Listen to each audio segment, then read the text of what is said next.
নমস্কার বন্ধুরা, তোমরা সবাই কেমন আছো? আশা করি তোমরা সবাই ভালো আছো। আমার একটা প্রবলেম হয়েছিল বা একটা সমস্যা হয়েছিল, যার জন্য আমি কিছুদিন তোমাদেরকে ভিডিও আপলোড করতে পারিনি। যাই হোক, এখন সেই সমস্যা থেকে আমরা বেরিয়ে এসেছি। আমার হাজব্যান্ডের অ্যাক্সিডেন্ট হয়েছিল, তো যাই হোক এখন সে একটু সুস্থ আছে। আজকে আমি করছি চচ্চড়ি। এই চচ্চড়িটা সাধারণত কেউ করে না বা জানলেও করতে চায় না। এটা হচ্ছে পুনকো শাকের ডাঁটা দিয়ে, আলু দিয়ে, আর এখানে দেখো ফুলকপি ভাজা আছে। এই ফুলকপি ভাজা দিয়ে তৈরি হবে চচ্চড়ি। আর এর মশলা হচ্ছে সর্ষে বাটা, পোস্ত বাটা আর নুন মিষ্টি দিয়ে। ঝাল যে যা নিজের মতো, নুনও নিজের মতো। দেখতেই পাচ্ছ আমি সমানে এটাকে নেড়ে ভাজছি। যতটা ভালো ভাজা হবে ততটাই ভালো খেতে হবে। সঙ্গে থাকো, দেখতে থাকো। প্রথমে সর্ষেটাকে ভালো করে এরকম করে ঘুলিয়ে নেবো। ঘুলিয়ে নিয়ে আস্তে আস্তে জলটাকে দিয়ে দেবো।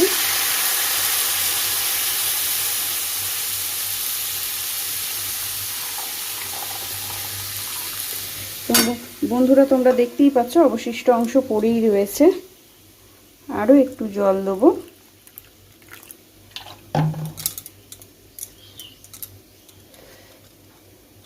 যাতে কালো যে অংশটা সেটা যেন থিতিয়ে নিচে পড়ে যায়।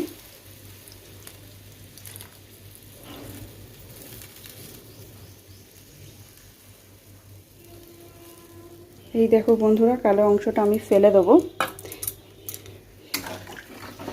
এবার এটার মধ্যে আস্তে আস্তে সমস্ত কিছু জিনিস দেবো।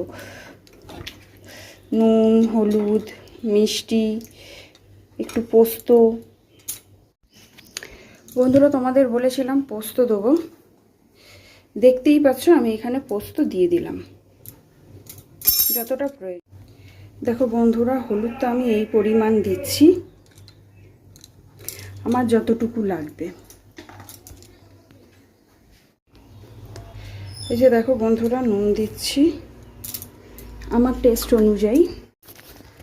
এবার এটাকে খুব ভালো করে আগে নাড়িয়ে নিই। চিনিটা একটু পরে দেবো, আগে দেখি কি কি লাগবে।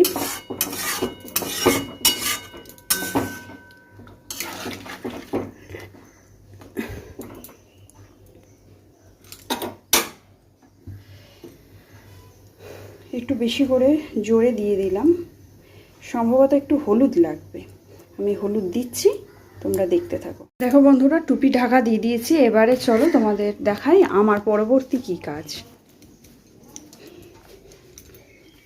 দেখতেই পাচ্ছ বিছানাটার কি অবস্থা। এটাকে এবারে ঠিক করি।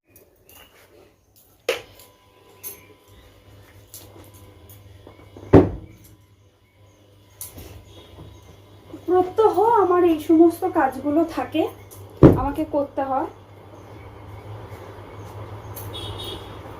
বিছানা কোনোদিন ঠিকঠাক ভাবে গুছিয়ে রাখতে পারে না কেউ।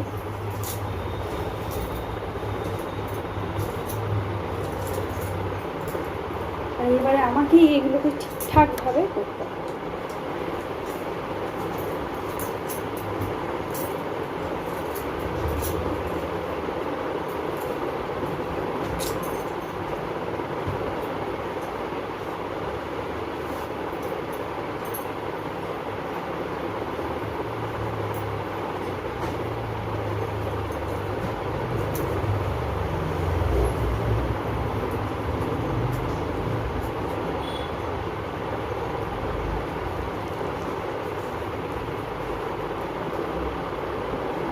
বিছানার চাদর যদি টান টান না থাকে বন্ধুরা, ভালো লাগে কি বলো?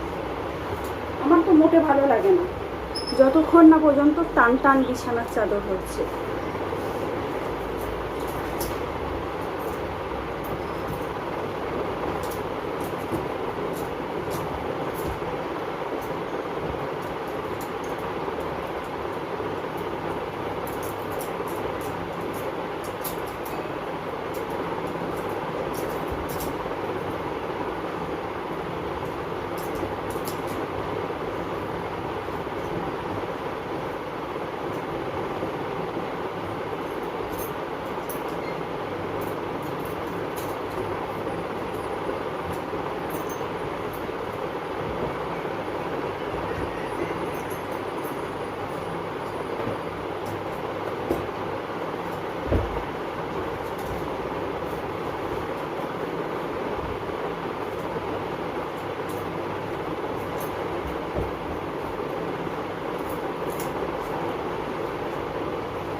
কিন্তু তবুও আমি ঝেড়ে দিই, যেহেতু ওইখানটা আমাদের বালিশ থাকে, ওইখানটা না ঝাড়লেও আমাদের চলবে, কিন্তু এইখানটা অবশ্যই ঝাড়তে হবে, কারণ এখানে আমরা শুই।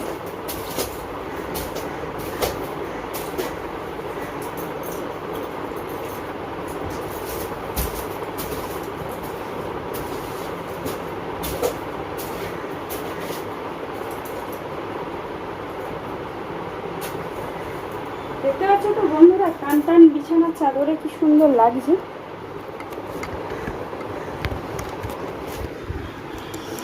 দেখো বন্ধুরা,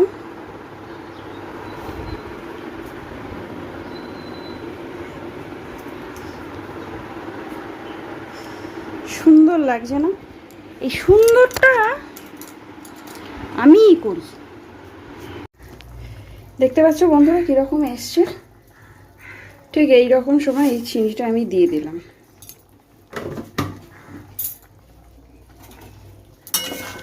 এবার এটাকে একটু ভালোভাবে নেড়ে দিচ্ছি।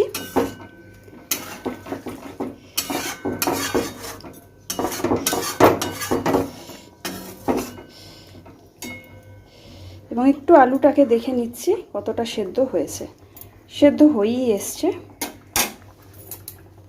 এই যে এই সময় এই কপিগুলোকে আমি দিয়ে দিলাম।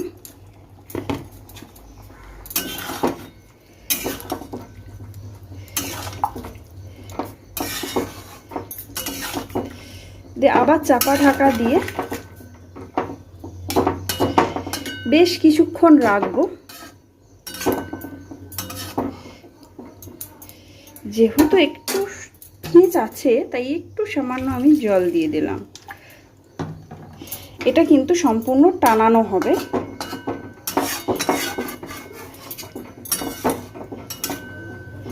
যেন সব ঠিকঠাক মতন সেদ্ধ হয়।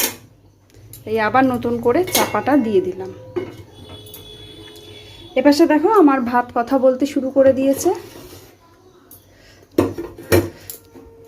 অতএব একে বন্ধ করে দিতে হবে।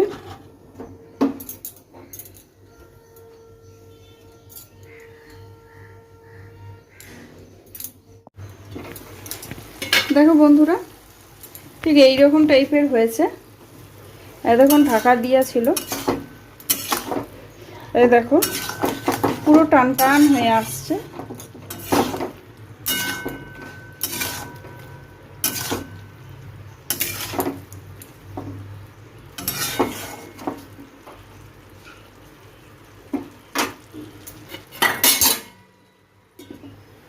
আরো কিছুক্ষণ হবে।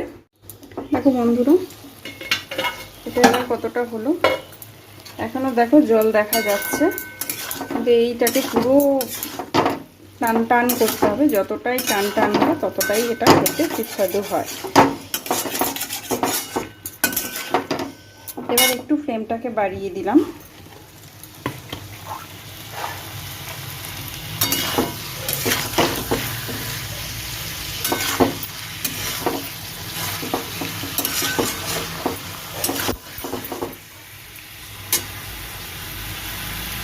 দেখো বন্ধুরা কিরকম টান টান হয়েছে।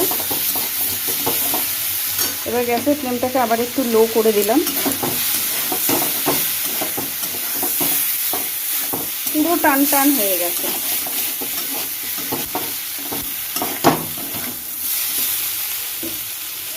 এই দেখো পুরো কড়াই থেকে পড়ে যাচ্ছে, খুন্তি থেকে। এই দেখো, তার মানে আমার চচ্চড়ি একদম ঠিকঠাক।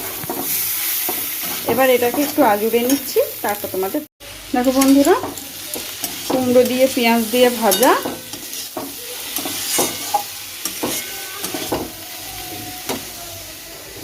মুসুরির ডাল, পাঁপড় ভাজা, চচ্চড়ি, শাক ভাজা।